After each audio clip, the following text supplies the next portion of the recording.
Guys, share ko lang tong nahuli kong isda na almost 50 kilos. No? So, nakikita nyo dyan na talagang hirap na hirap ko siyang iangat. Ang lalim nito guys, almost 300 meters. Kaya alam namin to kung gaano kalalim kasi meron kaming apps na eco sounder. So, dyan, nahirapan ako talagang kinaladkad niya sa ilalim talaga. So, nagpatulong ako dyan, guys, sa isang kasamahan ko na na veterano na sa pagpipishing, mga anglers to. Bali, apat pala kami dyan.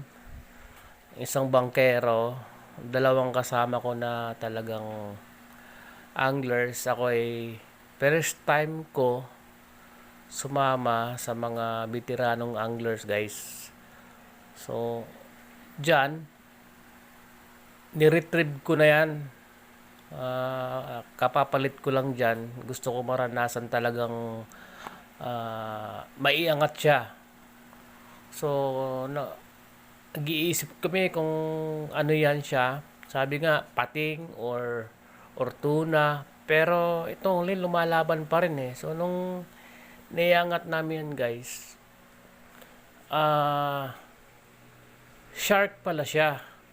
So, nagulat din kami na ganun pala ang ano ng shark. So, ang shark na yan ay treasure shark. So, sa pamamagitan niyan kung paano niya pitikin niya muna yung isda na gusto niyang kainin. So, sa pamamagitan niyan, pinitik niya yung lure fish ko. Yun, sumabit siya doon. Kaya maligalig.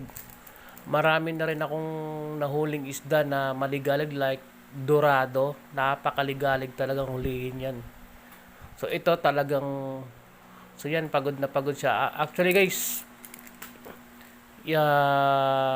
pagkahuli namin yan, nilet go na rin namin, pinicture lang namin. So hirap namin tanggalin yan kasi bumaon talaga siya.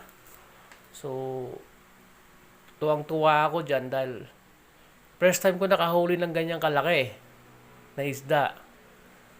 Kaya pati yung dalawang anglers na kasama ko, tuwang-tuwa rin sila na nakahuli akong ganyang kalaki. Yung gamit naming fishing rod talagang pangmalakasan guys. Kaya hindi basta-basta siyang mapuputol. So dyan, inangat namin ng konti. Then, nilet go na rin namin yan kasi bawal yan guys, bawal huligin. Hindi na namin na picturean nilet go kasi